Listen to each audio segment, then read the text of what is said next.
मित्रांनो, एसटी म्हणजे महाराष्ट्र राज्य परिवहन महामंडळाच्या बसेसमध्ये अनेक योजना एसटी मार्फत राबवल्या जातात. आपल्या चॅनलवरचा हा व्हिडिओ जर तुम्ही बघितला तर यामध्ये एकूण 33 प्रकारच्या सामाजिक घटकांना वेगवेगळ्या प्रकारे एसटी मार्फत सवलत दिली जाते. आता सवलत म्हणजे प्रवास भाड्यात काहीतरी सूट. जर तुम्ही ज्येष्ठ नागरिक असाल तर तुम्हाला 75 वर्षांच्या पुढे 100% सवलत मिळते. 65 वर्षांपेक्षा जास्त वय असेल तर अर्ध्या तिकिटावर प्रवास करता येतो. त्याचप्रमाणे महिला प्रवाशांना सुद्धा 50% सवलत देण्यात आलेली आहे. अशा प्रकारच्या या सवलती जर तुम्हाला आता इथून पुढे पाहिजे असतील तर त्या डायरेक्ट तुम्हाला मिळणार नाही. म्हणजे जर महिला प्रवासी असेल, प्रवास भाडं हे 200 रुपये असेल तर तुम्ही तिथे 50% सवलत घेऊन फक्त 100 रुपयात प्रवास करू शकतात. परंतु त्यासाठी आता एक नवीन अट टाकण्यात आलेली आहे. म्हणजे तुमच्या हातात कॅश असेल तर तुम्ही तो प्रवास करू शकणार नाही. का? याचं कारण आहे NCMC कार्ड. आता हे NCMC कार्ड काय आहे, ते कशासाठी आहे, हे कार्ड असेल तरच सवलत मिळणार का? हे कार्ड जर काढायचं असेल तर आपल्याला कुठून काढता येईल? ऑनलाईन प्रोसेस उपलब्ध आहे का? फी किती भरावी लागेल? कागदपत्र कोणती लागतील? ही सगळी माहिती आजच्या या व्हिडिओमध्ये आपण जाणून घेणार आहोत. त्यामुळे जर तुम्ही एसटीचा प्रवास करत असाल, तुम्हाला सवलतींचा फायदा घ्यायचा असेल तर हा व्हिडिओ शेवटपर्यंत नक्की बघा. नाहीतर तुम्ही पात्र असून सुद्धा तुम्हाला पूर्ण भाडं देऊनच सवलत न घेता प्रवास करावा लागू शकतो.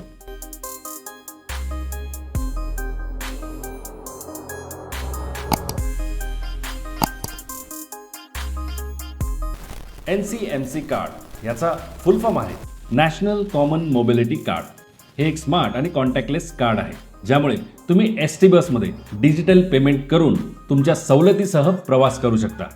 ज्यामुळे तुमच्या सवलतींची नोंद ही ऑटोमॅटिकली डिजिटली घेतली जाते. आता या कार्डचे मुख्य फायदे आणि सर्व महत्त्वाची माहिती ही MSRTCच्या अधिकृत वेबसाईटवर स्पष्टपणे दिलेली आहे. हे जे काही कार्ड तुम्हाला देण्यात येणार आहे ते रुपे कार्ड असणार आहे. लक्षात ठेवा, तुम्हाला बँकेमध्ये जाऊन सुद्धा या कार्डसाठी अर्ज करता येणार आहे. त्याचप्रमाणे एसटी महामंडळाच्या बस डेपो किंवा नियंत्रण केंद्रावर जाऊन सुद्धा या कार्डसाठी तुम्हाला अर्ज करता येणार आहे. हे कार्ड काढणं का महत्त्वाचं आहे, त्याच्या मागचं सगळ्यात महत्त्वाचं आणि मोठं कारण म्हणजे हे कार्ड असेल तरच एसटी मार्फत तुम्हाला दिल्या जाणाऱ्या सवलतींचा तुम्हाला फायदा मिळणार आहे. जर हे कार्ड नसेल तर तुम्हाला सवलत लागू होणार नाही. वेबसाईटवरील माहितीनुसार सवलतीसाठी RuPay on the go NCMC smart card आवश्यक आहे. NCMC कार्ड नसल्यास पूर्ण भाडे आकारले जाईल. कार्डची डिलिव्हरी 30 दिवसात नोंदणीच्या ठिकाणी मिळेल. म्हणजे ज्या ठिकाणी जाऊन तुम्ही या कार्डसाठी ॲप्लिकेशन देणार आहात, जिथे नोंदणी करणार आहात, नोंदणी केल्याच्या तारखेपासून पुढील 30 दिवसांमध्ये त्याच केंद्रावर जाऊन तुम्हाला या कार्डची डिलिव्हरी घेता येणार आहे. सवलतीचे तिकीट फक्त कार्ड वॉलेटमधूनच दिले जाईल. आता या कार्डचं एक वॉलेट असणार आहे, म्हणजेच हे प्रीपेड कार्ड आहे. समजा तुम्हाला कुठे प्रवास करायचा असेल, त्यासाठी तुम्हाला या कार्डमध्ये आधी बॅलन्स टॉपअप करावा लागणार आहे. या कार्डमधून ज्यावेळेस तुम्ही पेमेंट कराल त्यावेळेसच तुम्ही पात्र असल्यास तुम्हाला सवलत लागू होईल आणि फक्त तिकिटाचे जितके पैसे जायला हवे तितकेच पैसे त्या कार्डमधून मायनस केले जातील. आता या कार्डमध्ये बॅलन्स कसा टाकायचा, तर वॉलेट कॅश किंवा UPIने टॉपअप करता येईल.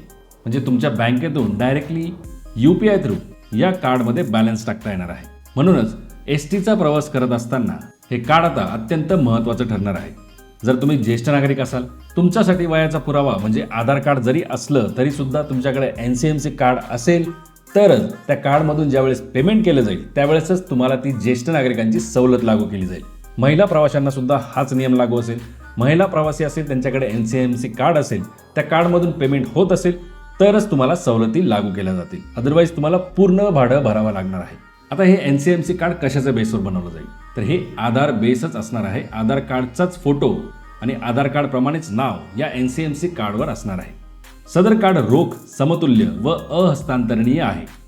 याचा अर्थ हे कार्ड फक्त कंडक्टरकडे जे काही मशीन असेल त्यावर टॅप केल्यानंतर त्याच्यातून डायरेक्टली पेमेंट केलं जाईल आणि हे कार्ड तुमच्या नावावर असल्याकारणाने दुसऱ्या कोणालाही वापरता येणार नाही.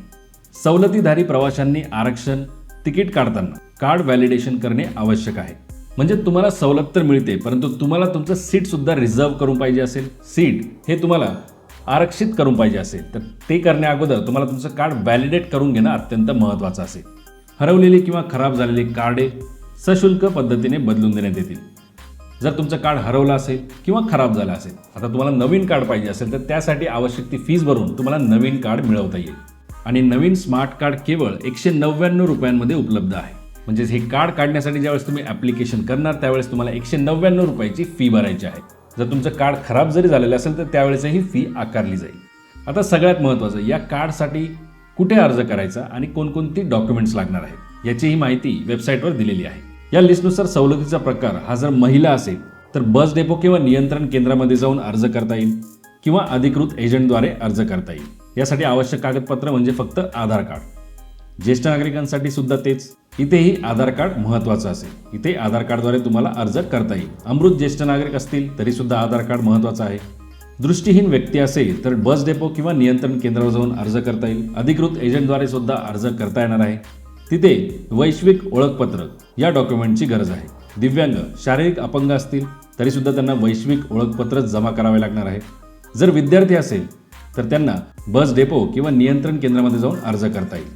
त्यांना एजंट थ्रू अर्ज करता येणार नाही आणि त्यांना महत्त्वाचा असेल तो सरळ क्रमांक. इतर सर्व सवलती, या सवलती वगळता ज्या काही इतर सवलती असतील त्या सर्वांना बस डेपो किंवा नियंत्रण केंद्रावर जाऊन या कार्डसाठी अर्ज करता येणार आहे. आणि त्या सवलती ज्या काही असतील त्यासाठी मिळालेलं जे काही शासकीय प्रमाणपत्र असेल ते शासकीय प्रमाणपत्र या ठिकाणी जमा करावं लागणार आहे. आता ज्या प्रवाशांना सवलत नाही, कुठलीही सवलत लागू होत नाही, अशा प्रवाशांना सुद्धा बस डेपो, नियंत्रण केंद्र किंवा अधिकृत एजंटद्वारे या कार्डसाठी अर्ज करता येणार आहे. तिथे फक्त त्यांना त्यांचा मोबाईल नंबर आणि OTP द्वारे अर्ज करता येणार आहे. त्यांना कुठलेही डॉक्युमेंट द्यायची गरज पडणार नाही. म्हणजे हे कार्ड नॉर्मल पब्लिकसाठी सुद्धा उपलब्ध आहे. म्हणजे त्या कार्डला टॉपअप करा आणि पैसे न बाळगता फक्त त्या कार्डद्वारे पेमेंट करता येणार आहे. आता हे कार्ड मिळाल्यानंतर काही गोष्टी आपल्याला अपडेट ठेवायच्या आहेत. सगळ्यात महत्त्वाचं, कार्ड बाळगत असाल तर त्यामध्ये पुरेसा बॅलन्स असणं गरजेचं आहे. त्यामुळे ते टॉपअप करा. UPI द्वारे बँकेतून डायरेक्टली टॉपअप करता येते.